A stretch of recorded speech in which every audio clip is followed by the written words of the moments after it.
ಹೇಳೋಕೆ ಸಾಲದು ಪ್ರಾಣ.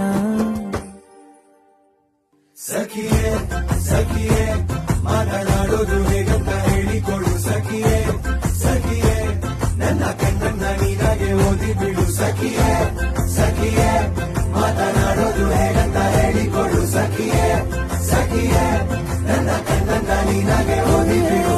ಬಾಯಿಗೆ ಬಾರದೆ ಮಾತು ತುದಿ ನಾಲಿಗೆ ಕೂತಿದೆ ಸೋತು. ಓ ಬಾಯಿಗೆ ಬಾರದೆ ಮಾತು ತುದಿ ನಾಲಿಗೆ ಕೂತಿದೆ ಸೋತು.